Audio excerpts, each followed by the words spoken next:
أعوذ بالله السميع العليم من الشيطان الرجيم بسم الله الرحمن الرحيم وصلى الله على محمد وعلى آله وصحبه وسلم. This is continuing on with the short surah abstract, hoping to make it at least to the surah of the mountain. We're hoping to make it there where some surahs where some juz, some edges are away. At least 3 good edges are away. But we will see what takes place as we cover other parts of the example, or the education, we should say, of the Quran. And from here, we will explain that, first of all, this is the Surah Al-Fil. Al-Fil is the elephant. This surah was revealed in reference to the army of the elephants that had came. I believe, there was 60,000 force altogether, led by the notorious governor of Yemen, a Christian governor named Abraha. And what he did was build a temple. And he wanted for people to make migration there instead of the Kaaba. Unfortunately for him, there were some youth supposedly from Yemen who decided, and he was actually located, he was the governor again back then of Yemen in that days. So some Arabs youth decided that they were going to smear that temple that he built, and because of that he wanted to retaliate, and he wanted to come and destroy the Kaaba. Allah subhanahu wa ta'ala revealed this surah after this event by at least 30 years. Rasulullah sallallahu alayhi wa sallam was born that year, and he did not get revelation until 40 years later minimum. So why did Allah subhanahu wa ta'ala reveal the surah? Has to do with reminding us, human beings, reminding those. The 30 years comes into play because after this year, they all decided, all the Quraysh decided, and they all remained worshippers of Allah and Allah alone.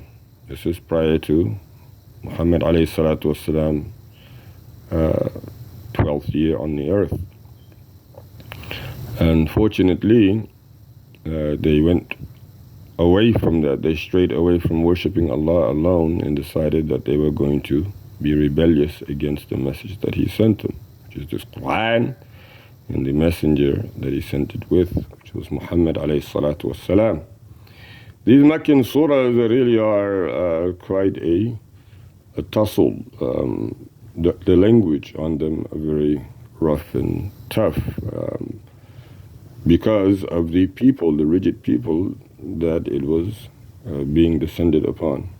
So let's get on with it. In the name of Allah, Bismillahi ar-Rahman, He is most merciful, ar-Rahim, He is most compassionate.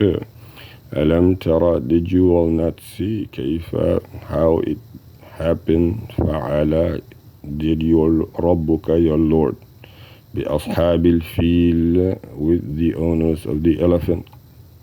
The owners of the elephant, did you not see how your Lord dealt with those owners of the owner of the elephant? Alam yaj'al kaydahum fi tadlil, were they not stopped in their tracks, in their deviant tracks, trying to destroy Jalla Jalaluhu's home? You think it's a joke? وَأَرْسَلَ, and we sent عَلَيْهِمْ, upon them, طَيْرًا أَبَابِيل, we sent upon them droves of birds, and they carried baked stones. Where did they get them from? Jalla Jalaluhu alone knows. Tarmihim, and they descended upon them, meaning the army of Abraha, the army of the elephant. حجارة من سجيل, descended upon them those baked stones, and they were carrying them, and they descended those upon them, and whenever it struck, it really did put the body into a decimative state for those who decided to follow Abraham. And none survived but one, but we will leave that alone. فَجَعَلَهُمْ, and it made them كَعَصْفٍ مَأْكُولٍ, it made them scattered. It literally took them out of their senses. كَعَصْفٍ مَأْكُولٍ, made them like scattered moths as they were decimated in their tracks, and they were unable to recover. The next surah is the miserly one. Miserly, something that capitalism, stresses, to build solid ground. So let's see, and how they operate the miserly. Jalla Jalaluhu says, in the name of Allah, the most gracious, the most merciful. The Sahabas, they added Bismillah ar-Rahman ar-Rahim there, and of course we have to say A'udhu Billahi Minash Shaitan ar-Rajim before we read and recite, just to get into the state of holiness with Jalla Jalaluhu, be in a state of mind of contemplating and pondering over that in which is pleasing to him. Wailun, Jalla Jalaluhu says that woe, meaning this is anger from Jalla Jalaluhu, likulli, to each, humazatil lumaza, the ones who slander, the ones who backbite. Why do they slander and backbite? What is their motive? Jalla Jalaluhu says, Alladhi, they are the ones, Jama'a, baby, gather together, Malan, wealth, Wa'addada, and they count it. So money, gold, silver, whatever, they keep gathering and just keep counting. Gathering and keep counting. They talk about those who don't have, because they have so many properties, and so does not have, and they should have listened to them, what have you. So they're backbiting, slandering, and these are their actions mainly. This is what they do, and they're counting also. They're not doing. Yahsabu, and they think, anna, that indeed, malahu, that the money, akhlada, will last forever. Kalla, no, it will not. لَيُنْبَذَنَّ فِي الْحُطَمَةِ, we will, Jalla Jalaluhu says that these are all going to be made to be hellfire for that individual. وَمَا, then we will put them there, we'll drive them. And it says, وَمَا أَدْرَاكَ, and what is going to make you understand مَا الْحُطَمَةِ, what the hutama is. So we're going to drive them to the hutama, very, very tough. Narullahi, it is the fire of Allah. Allah Jalla Jalaluhu al-Muqadah, He erected this fire, He made this fire Himself for them. Allati tattali'u ala al-af'ida, and it will arrive to the parts in each level or inch of the core, the body. Naha alayhim mu'sada, and it will be that in which will indeed be everlasting. It will be reaching the chest, fi amadim mumaddada, and it will be there everlasting. This is still the fire Jalla Jalaluhu is speaking of. This is Narullahi, a fire that He erected. It will reach the hearts, the chest of the body, and in columns. It will be in columns It will not be something in which will not come from every direction. It will come from every direction. The next surah is Al-Asr. Asr is, we have time. You can say it's time. Jalla Jalaluhu says, he swears by this, by the time. Innal insana, verily the human being. This is all Makki surahs, all revealed in Makkah. Verily the human being is lost, the human being is in vain, the human being has been confused, the human being is in the state of decay. This is all khusr. The human being indeed is a loser. It does not stop illa alladhina, meaning that there is an exception, and the exception is amanu, those who believe. Wa amilu, and what they believe, knowing that belief is based on patience, certainty, justice, and striving. People do not understand. They just say, I believe, and that's good enough, well enough. Is your belief incorporated or led by patience? Patience is the head of belief. And patience has 4 components: longing, fearing, asceticism, and expecting death. So then you have the fact that if you say that you believe, are you certain about what you believe? And certainty is based on 4 things. If you say you believe, can you also say that you are righteous and justice prevails in what you believe? In your belief, are you doing so justly? Are you doing so with the elements of justice? Because justice has 4 elements.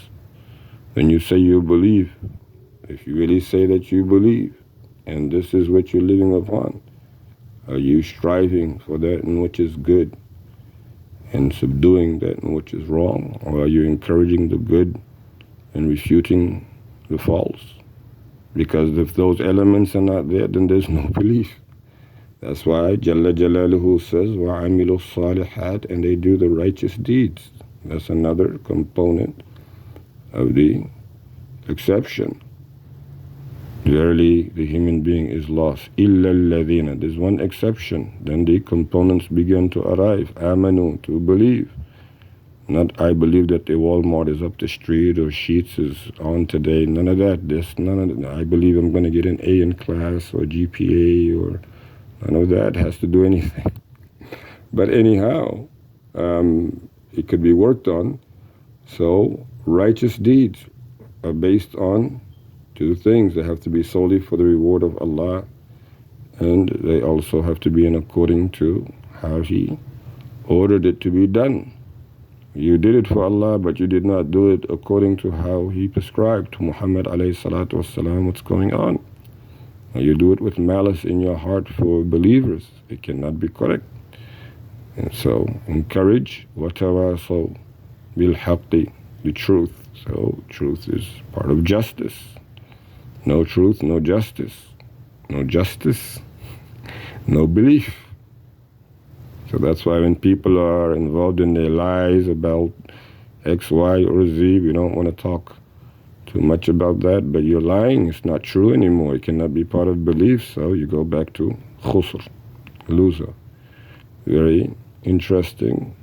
But those who believe, they encourage what is truthful, what is true, what is righteous. وَتَوَاصَوْا, and they also encourage bis-sabr, patience. And patience we mentioned before.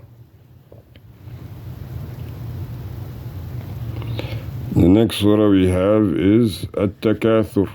At-Takathur, this has to do with rivalry.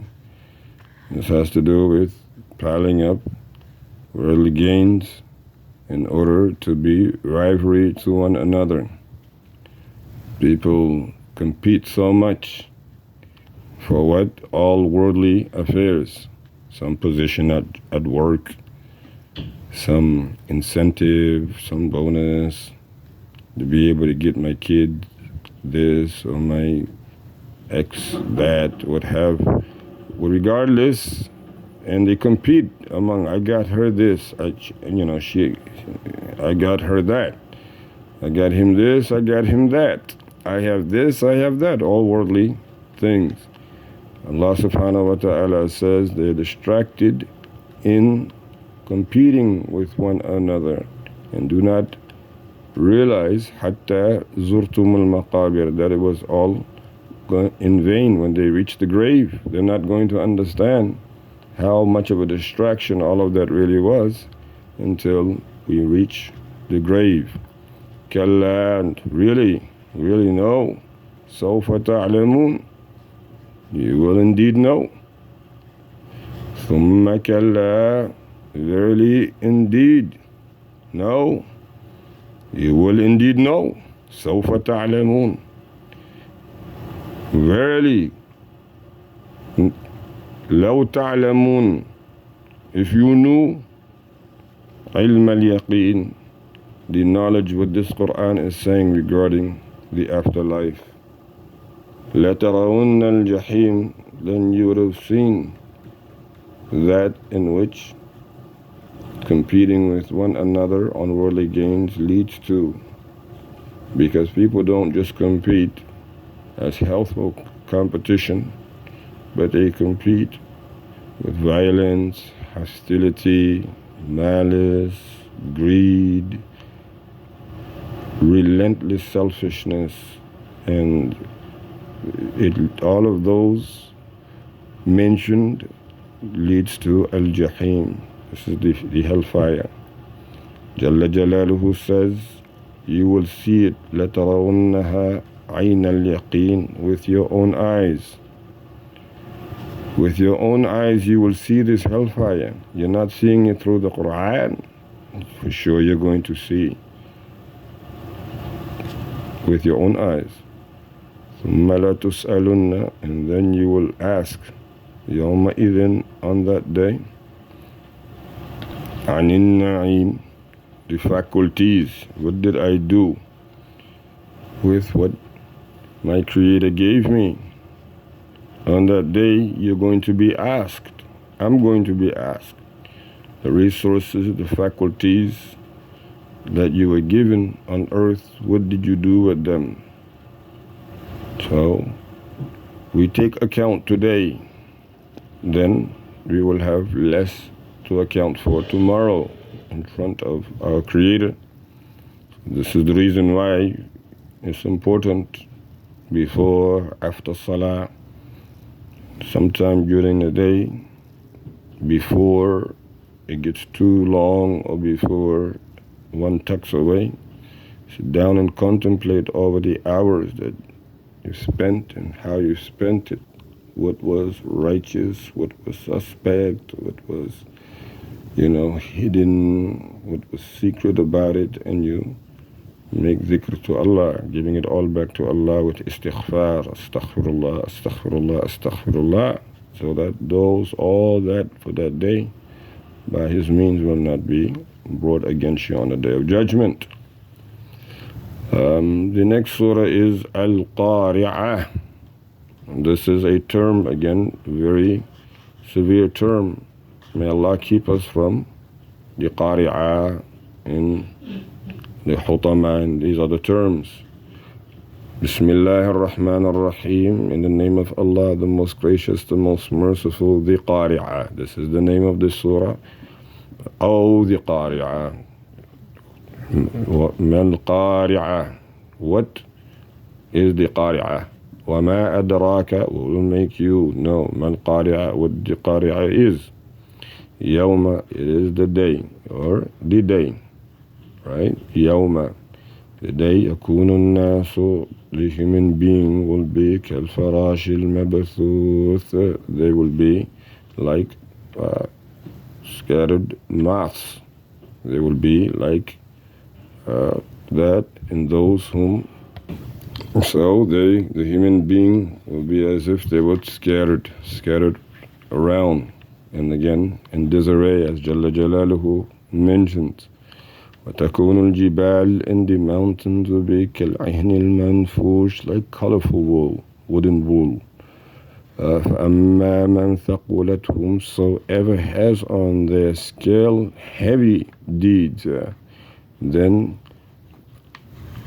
فَهُوَ فِي عِيشَةٍ رَاضِيَةٍ, then they will have a pleasant, long-lasting, everlasting life after the heaviness on their scale prevails by the reward of Jalla Jalaluhu's mercy, encouraging us to do righteous deeds and meet Him on the day in which the scale will be heavy in our favor. أَمَّا مَنْ خَفَّتْ, in whomsoever the scale is light for mawazinuhu, for ummuhu hawiya, then their mother will be the hawiya. Hawiya is their mother, and it is another term for Jalla Jalaluhu. Again, وَمَا أَدْرَاكَ, and we will make you know ma hiya, what is this hawiya. Ma hiya, what is the hawiya? What is this term? It is narun, it is fire that is blazing. It's everlasting blazing fire. May Allah subhanahu wa ta'ala spare us from the deeds and the sayings that are going to get us any close to any of these terms.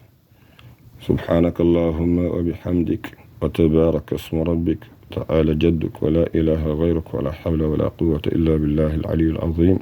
سبحان ربك رب العزة عما يصفون وسلام على المرسلين والحمد لله رب العالمين.